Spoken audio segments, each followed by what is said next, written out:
I'm 95, but my story will start when I'm 18 years old. So when I tell my story, visualize yourself just coming out of high school, 2 weeks later being sworn in to the United States Army, and from there on, I can tell you my story. But I look old now, but at 18, I look pretty good. So I was born in Philadelphia in 1925, and I attended local schools. And upon graduation from high school, 2 weeks later, I was sworn into the United States Army and attached to the 283rd Field Artillery Battalion, which was a 105 howitzer outfit. And we started our basic training in Fort Rucker, Alabama, about 3 months. And then from there, we went to Kansas City, Fort Riley, and then we ended up in Fort Sill, Oklahoma, where I was trained to be a forward observer with the artillery. And what does that mean? That means that my job was to find the enemy and radio back to the artillery their location, hopefully to knock them out, of course, if we could possibly do that. So that was my job. That was my training originally. And from there, we shipped out to South Wales, England, and waited to board a Liberty ship. A little bit after the invasion, ended at Utah Beach, and we started our journey, I would say, for the next 268 days, 4,000 miles, crossing over to France, Belgium, Holland, Luxembourg, and up to the Siegfried Line, which was the Germans' main defense line. Now, yeah, we were in training and didn't realize what war was all about until we hit Utah Beach. And then we saw the ambulances, the body bags, the wounded guys. Oh my God, we're really at war. Here I was 18 years old, and we were shown movies of the Germans being trained to kill Americans. And of course, we had movies of we were being trained to kill them. Now, that was only one enemy, just Germany. That was what at that particular time. Well, we started our way. Now, as a 105 howitzer division, give you an idea, we could hook the howitzer to a truck and take it anywhere possible. So we were called to actually fight under many different generals and different armies because we were needed all over the place. That's why we traveled for 4,000 miles across 5 nations at that particular time. We first hit France and things were pretty smooth. We do 5, 10 miles a day. And every town we came to, we were liberators. They loved us. They gave us wine and cookies and kisses and flowers. We went on town after town. Well, we hit the Siegfried Line, which I said was the main defense line of the German army. Now we're going maybe 1 mile a day, 2 miles a day. I mean, they were defending their own country. So the action got very strong and very heavy at that particular time. On November 15th, 1944, in Aachen, Germany, I was wounded and sent to a field hospital where I recuperated for about a month. I was then sent to Paris for some R&R, which is a little bit recreation, which was great. And there, about 3 days, I got a phone call, come back to the company. The Germans are building up for a counterattack, which is now known as the Battle of the Bulge. It was 60-mile front across Europe, and every man that could carry a rifle and could walk was called back into combat. Luckily, we held them off, and things were pretty good, not pretty good, but a lot easier after that. Our main objective was Munich, and we were told this was, by the way, the Battle of Bulge started around December 15th into January 16th. Now we're on our way up to Munich, and we were told on the way to Munich, there's a supply depot in a little town called Dachau. Capture it and destroy it. It was there to provide food and energy and petrol for the German tanks, and we were to take it out and keep going. Well, we're on our way to Dachau, a supply depot supposedly, and we were about 2 miles outside the camp when this tremendous odor hit us. Unbelievable. We thought the Germans were using poison gas, but no one died. We all got violently ill, and we had no idea what it was. As we got closer to the camp, it got stronger and stronger. Well, now we came across about 15 boxcars, railroad cars. And in the cars, we found what the odor was. It was dead bodies. They're all decayed, laying there like pieces of wood. We didn't know what is going on here. Where are we? A supply depot with dead bodies? Well, we entered the camp and we had no resistance. The German soldiers saw us coming. They laid their arms down and they ran and they tried to hide and mix in with the prisoners, which are now liberated. Well, they recognized them and they killed them on their own. We took no prisoners at that particular time. Later on, we did. We got the soldiers, we got the average guy, but not the officers, so to speak. Well, this was April 29th, 1944, and the war was over on May 8th, the war was over, 1945, I'm sorry. So now we're on our way home. Took about 6 months to get home, and my gosh, life was good again. I entered college, got married, had children, and life went on. Didn't look back as to the German army or the war. About 50 years after I got out of the army, I heard on 2020 that there were people that said the war never started. There was no such thing as a Holocaust. Yeah, they denied the Holocaust. Never happened. Hollywood. The dead bodies were not real. It was unbelievable. So I went to a local college here called Gratz College, predominantly Jewish college, and started speaking about the Holocaust to tell them my experience of going through 2.5 years of combat and entering this horrible, horrible concentration camp. At that time, we never heard the expression concentration camp or death camp. Didn't know what it was at that particular time. Well, I started speaking about it to a group here and a group there. And then about maybe 12, 13 years ago, my wife wrote an article about me to a local newspaper called the Jewish Exponent, which had all the local news that the Jewish community, the bar mitzvahs, the bar mitzvah, the weddings, the deaths, so on and so forth. And she wrote an article about me being a liberator of Dachau, earned a Purple Heart, which every American man or woman wounded or killed received an honor. I also received the French Croix de Guerre, which is French's highest honor. I got 5 battle stars. Well, the article was printed, and about a week later, I get a phone call from a man I don't know.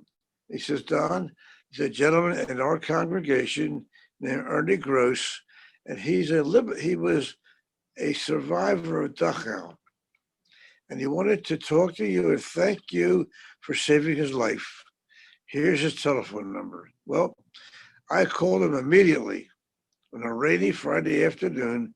And my wife and I jumped in the car and went to a diner in Philadelphia called the Tiffany Diner.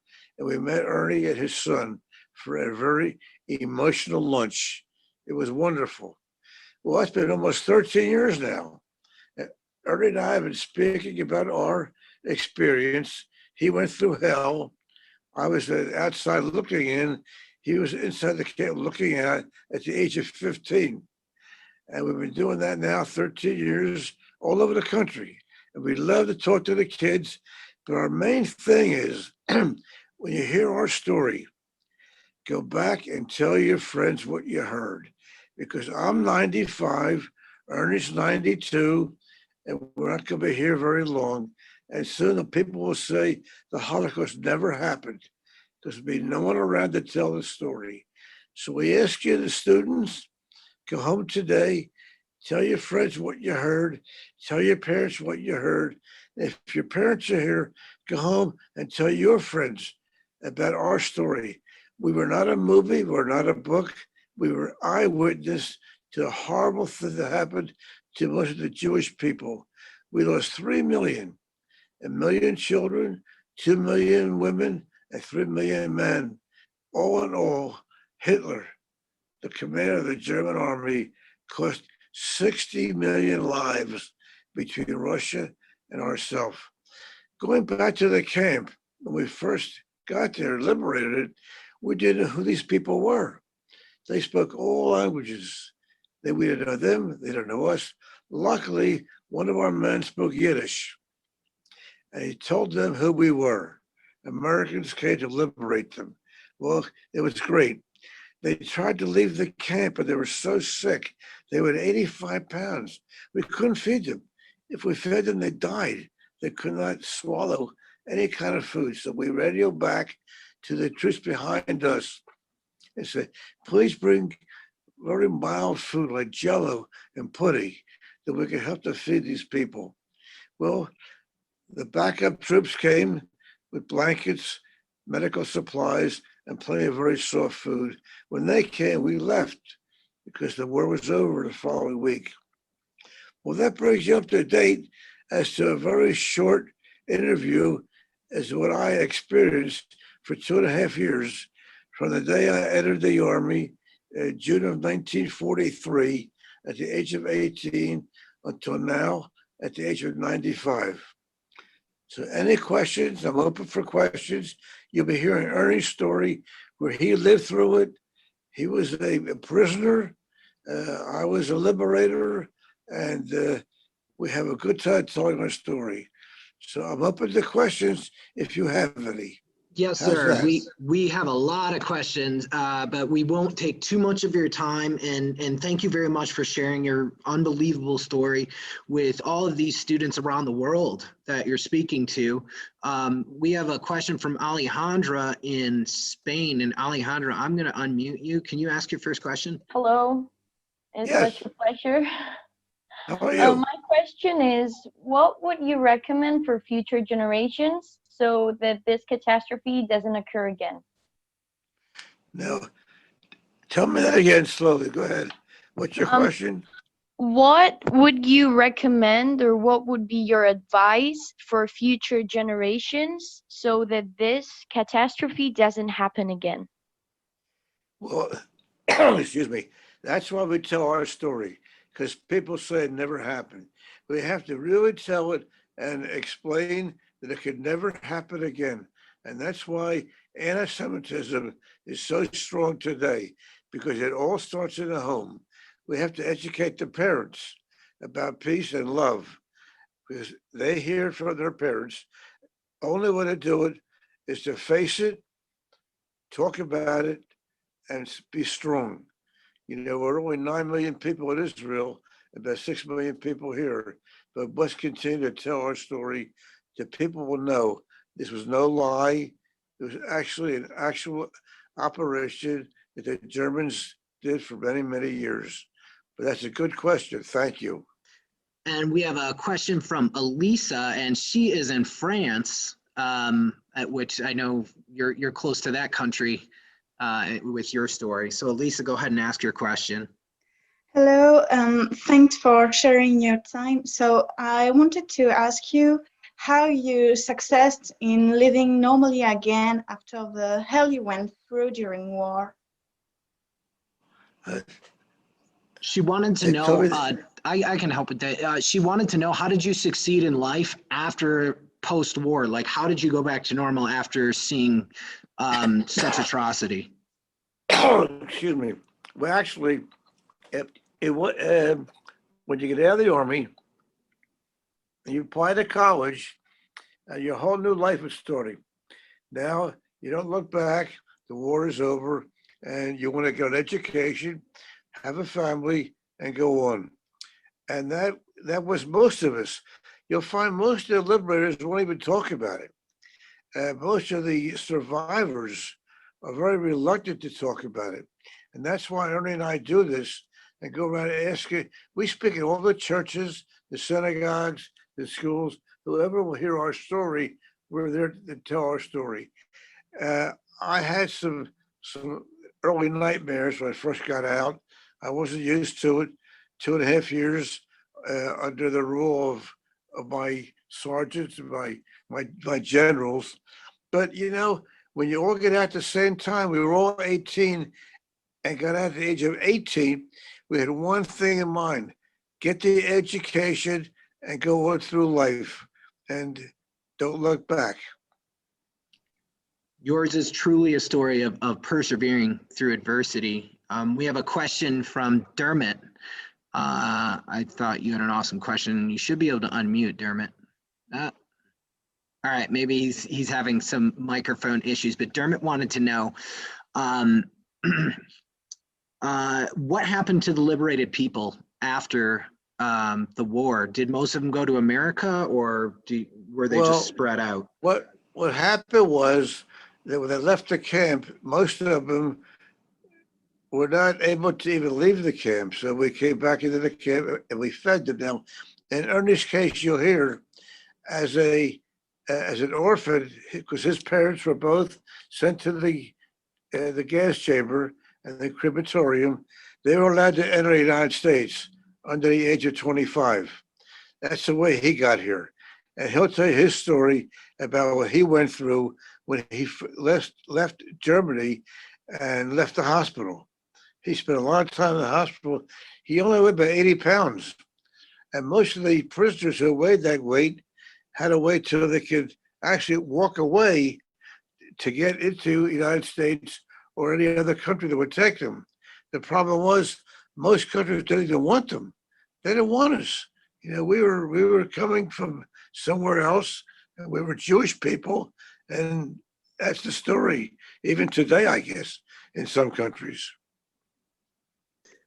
We have a question from Mev in Italy, and Mev, you should be able to unmute and ask. Okay. Nice to meet you, Mr. Greenbaum. I would like to know, and first of all, thank you for told us your experience. And I would like to know, as a person, after doing something amazing, like making those people free, what are your thoughts about freedom? Well, my thoughts about freedom? Yeah. What was that? She just wanted to know, what are your thoughts on freedom? Why is it so important in the world to have freedom? Well, I was lucky to be born here in the United States. Very lucky to be born to a lovely family, a loving family. My brother was in the Army also. And I was very, very fortunate. And I spread the word wherever I possibly can. It's hard to believe what's happening all over the country now, especially here in the United States with the insurrection and what's happening here. But I'm very thrilled to have been allowed. I had a sister who passed away and lost my daughter at the age of 60. I had an older brother who was in the Army. So I'm the only one left right now. And I'm very, very thankful that God has given me the strength to do what I do. At my age, I still get to play golf a couple of days a week. And I still am pretty active in the Holocaust area. And we thank you for connecting. I know that you've connected with tons and tons of students and schools around the United States, and we're trying to get these stories out of the survivors that are still alive and liberators like yourselves that are still alive out to students around the world now. So it's not just kids in the United States.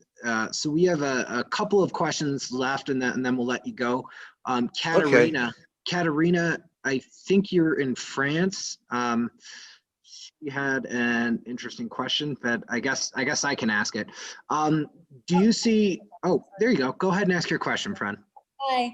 I wanted to know, how does it feel like having had such a big role in freeing so many people and saving their lives? What does She You wanted want to me know. repeat? She wanted to know what feelings do you have telling your story about saving all these lives and knowing that these people went on and got to live lives because of yourself and the other liberators. Well, when I meet these people, when we speak, the liberators are there also, along with the survivors. You know, they can't help us. They can't help but hug us and thank us and really to relate. There, we sat with 6 women, and they're all single women who hid for 2.5 years, 3 years in the sewers, in the closets, in the forest. You wouldn't believe what they went through to survive. Unbelievable, these people. And so many are so successful today, it makes my heart really beat. Thank God that they had the strength to go on and continue through life. Absolutely. And we have the final student question. I'll let Miguel, you should be able to unmute and ask your question.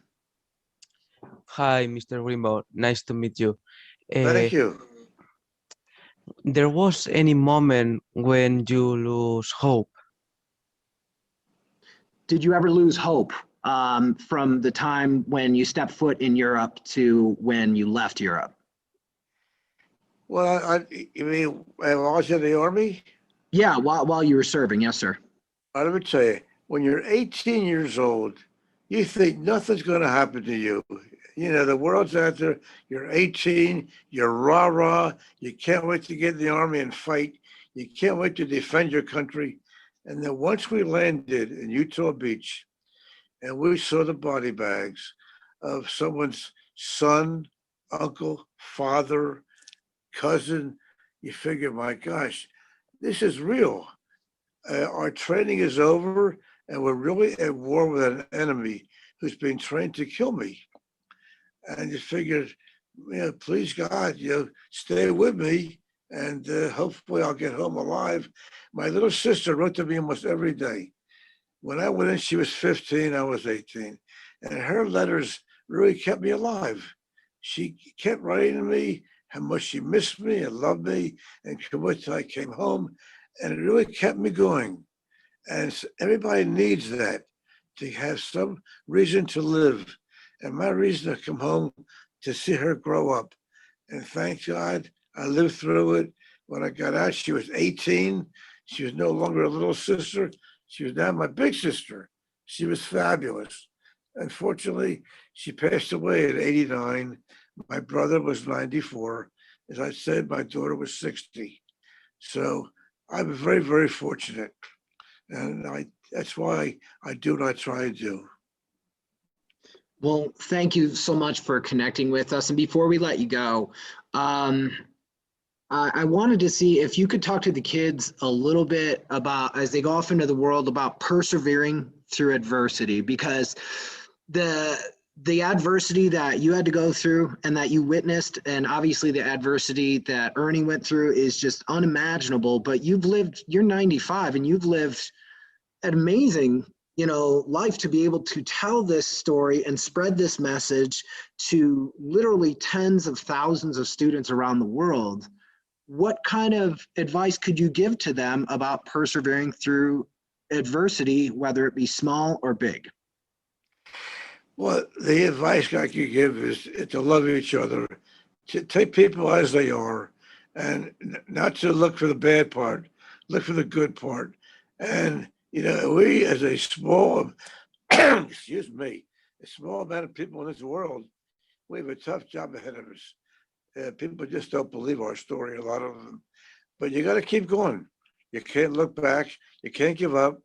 You have to just keep on going and educate the people around us and take people as they are, which I have learned to do. I grew up in a family where there was no restrictions. Luckily, I grew up in a nice, mostly Jewish area. synagogue. My grandfather was a founder of the synagogue. I was very active at that particular time, and I had a very, very good life. I look back, I have no resents. I'm very thankful and being honored to be able to walk around and still drive my car and do my things and tell my story and have people really know that I'm being honest, that I was there, like Ernie, and just keep on going until I can't do it anymore.